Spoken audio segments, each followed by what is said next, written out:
Right, so apparently Greta Thunberg is standing with Gaza. What does this mean? Is she going to donate money? Is she going to go there and help out? No, she's going to post stuff on social media. I mean, this is how we do activism nowadays. Every single conflict around the world is treated like a football match with various teams on social media. Sometimes changing their profile picture, other times adding a flag. Um, it's the version of the left. I get like the left usually complains when right wingers say thoughts and prayers. Like they find that to be incredibly abhorrent. Did you notice that? When literally thoughts and prayers just means my condolences. Like what else can they say? There's a tragedy. So if a person is in front of you, you say something like, I'm very sorry to hear that, my condolences. If it's a group of people, you say thoughts and prayers, right? But the left literally hates this expression. But when something happens that they care about, they will usually just change their social media profile. They will add, various hashtags. They will add some flags. And that's, apparently that's the way right-wingers should do it from now on. But anyway, right. The thing that Greta Thunberg stands with Gaza, a lot of people have asked us, like, what does this have to do with the climate crisis? And the funny thing is that there was actually, I think, like another picture she took where there were other individuals there who also were actually saying, I stand with Gaza, fight climate changes. The reality is that when people say woke, right, they think about various concepts, I suppose, that seem different, but they share a lot of things together. Like the activist from one of these groups shares the beliefs and the worldviews of the other groups. The purpose is to make it seem like there's different aspects in society that are like different factions, different groups of people with their own interests. But these interests are so important that it just so happened that everyone aligns. In reality, it's literally the same group. I would say it's kind of like when you say felines as a species, right? And you have like cats and tigers and lions and house cats.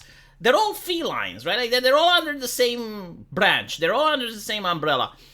So when you say things like environmentalists, BLM, trans activists, like all of these are part of the same ideology, right? Decolonializing, they're really the same ideology, but they're like different factions to give the illusion that it's actually groups of people with different interests, right? But in reality, they share the same views, they share the same visions, and they do the same things. Like some people called it as they have the same ways of worship. Like if you would look at the wokeness as an ideology, they have the same thing of worship. And one of these things is to make pictures of themselves on social media. It's like a narcissistic trend.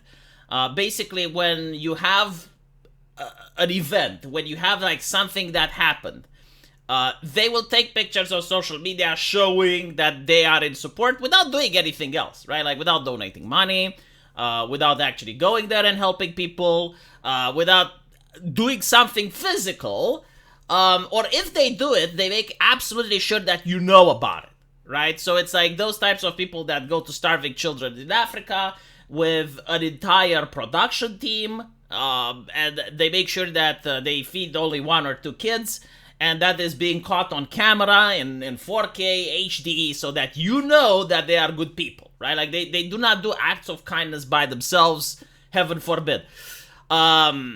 But what is interesting about this picture is the little toy over here, which people are calling it the dog whistle, right? So I didn't know about it, but I was being told that this is the representation of an anti-Semitic concept, I guess, where Jewish people are like an octopus that spreads all over the world, right? So like this is the anti-Semitic depiction of the octopus. And Greta Thunberg, while she posts that with Gaza, she has an octopus behind her. So if you were to use the actual logic that woke activists constantly used to apply to other people, Like, for example, as I pointed out in a video on my other channel, like right now there are tourists claiming that CSGO, like Counter-Strike, is actually an Islamophobic video game, and Valve should do better.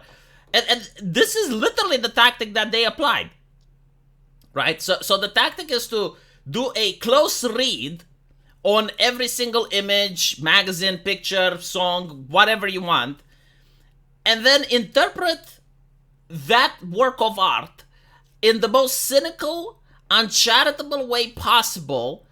So you may accuse the speaker of whatever form of bigotry you want. So basically, if we look at this picture, and the funny thing is that I genuinely believe that this is done on purpose, right? Like Greta Thunberg, who was caught wearing an Antifa t-shirt, is now doing this. Like, I definitely think it is on purpose.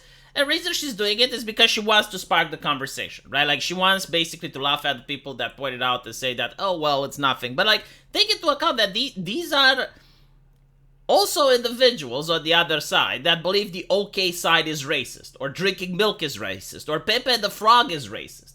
And if you do any of these things, they will legitimately, like, try to go after you. And there was a guy that was almost kicked off at a BlizzCon because he did the OK sign, right? So my point is that this is their logic that they are using, and when the same logic is applied to them, they will also pretend that they don't know what's being talked about. They don't know what's being discussed, right? So obviously, like, the point isn't that you can prove that Greta is anti-Semitic due to this dog whistle. The point is that if you were to apply the logic of the left-leaning activists on her, again, she would be guilty of bigotry. This is, I think, like, what's missing from the conversation. Because a lot of people think it's like, well, you don't have to prove that they're hypocrites because it's not hypocrisy, it's hierarchy. The reality is, like, most normies are putting up with this because they think the system is fair. Like, they legitimately believe that the activists and the left-leaning people, they're being honest, and they genuinely, like, care about the things they say, right? And when you expose the hypocrisy, you get normies to stop listening to them. Like, I legitimately have people that are contacting me, and they're saying, wow, like, thank you for exposing this and that, I didn't know. Like, it is important to expose hypocrisy, not to get individuals to stop being hypocrites, because obviously you're never going to succeed with that, but it's to get the viewer, the other person in the room, that doesn't know that these individuals are hypocritical, and expose them. Like, for example, in a medieval society, one of the most respected people is the priest of the village, right? Like, everyone respects the priest of the village, everyone goes to him for advice, everyone listens to him. But if it's exposed that the priest of the village is inviting whores into the church, and he is sleeping, and he's having orgies, and he's drinking alcohol, and he's gambling, no one is going to listen to that priest. No one is going to, like, even though people will still be religious, even though people will still care about that, no one is going to listen to him anymore, right? Like people are going to ask for a new priest. They're going to discredit that individual. Even if he actually says something that's common sense, and even if he were to say things that resonate with people, because he's being hypocritical, like he's being a priest while sinning constantly and in the open, individuals that aren't like individuals that are even part of his clergy are going to turn their backs on him.